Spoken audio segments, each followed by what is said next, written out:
Namaskar. Nesse vídeo eu vim falar sobre a palavra Dharma, essa palavra muito bonita, né? E que é muito falada, né? Muitas vezes principalmente no caminho, quando a pessoa entra num caminho mais espiritual. E Dharma significa propriedade, né? E a palavra em inglês é natureza. E o que seria a natureza, né? O Dharma vem falar sobre isso. Qual é a nossa natureza? Por que nós viemos para cá? O que é o nosso objetivo? O que é o nosso propósito? Por exemplo, um violão ele foi criado com o propósito, com o Dharma, de fazer som, né?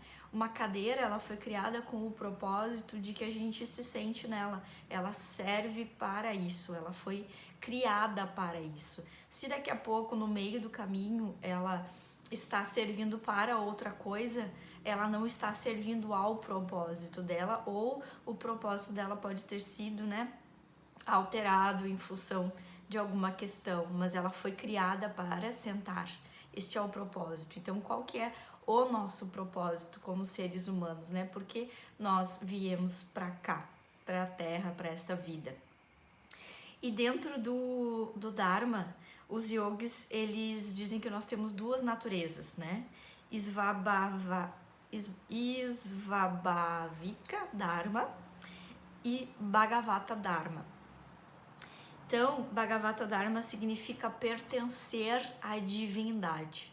Bhagavata Dharma é quando a gente tem esse sentimento de que nós pertencemos, que nós fazemos parte, né, de um todo. Svabhavika Dharma é a nossa natureza mais instintiva, é quando a gente atende aos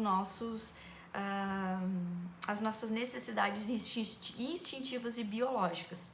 E Bhagavata Dharma é o que nos diferencia, né, dos animais, porque quando a gente está somente atendendo às nossas necessidades mais primitivas, né, as biológicas, a gente está, digamos assim, semelhante a viver como os animais vivem, né? E é em Bhagavata Dharma que nós nos diferenciamos disso. E quando nós chegamos nesse Bhagavata Dharma, a gente entende que somos seres de luz, que somos seres divinos, né?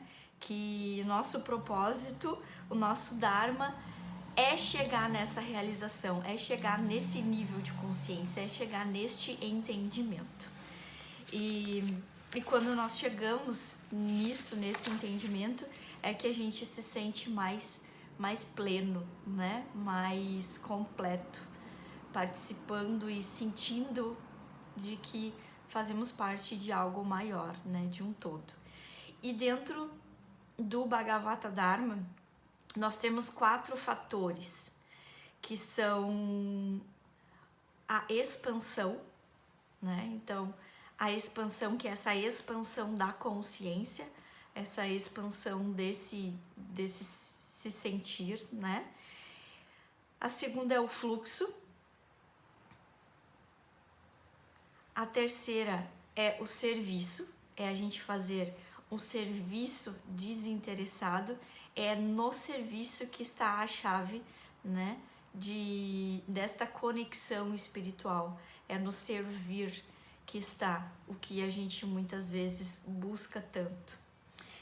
E então é expansão, o fluxo, o servir e o estabelecimento da entidade suprema. E dentro do serviço, nós temos tipos de serviços, né? Então, dentro de Bhagavata Dharma, nós temos, dentro desses 4, nós temos um que é serviço, e dentro do serviço nós temos uma classificação, que são serviços físicos, né? Serviços que a gente presta de forma física, serviço material, né? Caso a gente dê algo para alguém que a pessoa esteja precisando, de uma comida, de uma roupa, né? O serviço intelectual, que é a gente ajudar com o que a gente sabe, com o conhecimento que a gente tem. e o serviço altruísta, né, que é uma forma mais rara de servir, que é quando a pessoa se arriscaria até ou abnegaria de sua vida ou do que é seu para ajudar outra pessoa, para conseguir, né, dar ou transferir para outra pessoa o que ela tem. E dentro do Dharma, nós também temos características de uma pessoa dármica, né? E aí nós temos 10 características. Então, quais são as características que nós teríamos que desenvolver para nós sermos uma pessoa dármica? A primeira característica é paciência, né? Ser paciente com as pessoas, ser paciente no dia a dia, ser paciente nos acontecimentos, né? Nas coisas que acontecem, nas circunstâncias como um todo. O terceiro é o perdão, né? É saber perdoar o outro e saber perdoar a si mesmo, muitas vezes também. E o segundo, né? E o terceiro é o controle. Obter controle sobre as coisas, né? E o quarto é asteia, que vem lá, né? Dessa palavrinha que alguns já conhecem, outros não. Asteia significa não roubar. Asteia significa não pegar para si, né? Física ou mentalmente, coisas que não são suas. Não fazer uso de coisas de outras pessoas, né? E a quinta característica é Shauka, que tem 2 tipos, né, de limpeza, que seria a limpeza interna e a limpeza externa. Então, a limpeza externa é a nossa limpeza do corpo, né? A limpeza interna é a nossa limpeza da mente. E a sexta característica é Indriyanigraha, que significa o controlador, o chefe, o patriarca, né? A palavra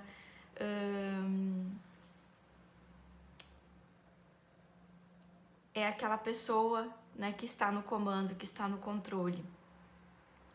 E a sétima característica é o Di, significa intelecto benevolente. E a oitava característica é Vidya, é derivado do verbo raiz védico, né? E é a assimilação interna, objetiva e externa. Quando a gente não deve ignorar o que a ciência nos traz, né? A gente não deve deixar de lado isso. A gente deve olhar isso, estudar isso, né? Ter isso como referência, né? A Nanda Marga diz que a gente não pode ignorar o mundo externo, né? E, portanto, a gente tem que levar isso em consideração. A nona característica é Satyam. Satyam é a verdade. Você deve conhecer o significado interno da palavra Satya, né? Se lembrar dela e deve observar esse princípio em sua vida individual e coletiva. Para saber mais sobre Satya, a gente tem os yamas, né? Então é a verdade. E a 10ª e última característica é não sentir raiva, né? Hoje, na sociedade que a gente vive e nesse meio conturbado, muitas vezes, a gente sente raiva muitas vezes durante o dia e acaba levando isso para as nossas coisas, e isso faz muito mal para o nosso corpo, para a nossa mente, para todo o nosso sistema. Então, é conseguir dissolver, conseguir dissociar, conseguir não internalizar essa raiva, né? E sim dissolver, soltar ela. Então, a essência do Dharma é Paramapuruja. É o que está oculto. Então, Siri Siri Anandamurti diz: a essência do Dharma, que é Paramapuruja, está oculto em seu eu. ele está oculto no eu que existe em cada mente, em cada ser humano. Portanto, conheça a si mesmo e você o conhecerá facilmente. Então, Siri Anandamurti já nos diz que o caminho é a gente se autoconhecer, e a gente se autoconhecendo, nós vamos chegar neste Parama Puruja e no nosso Dharma. Namaskar.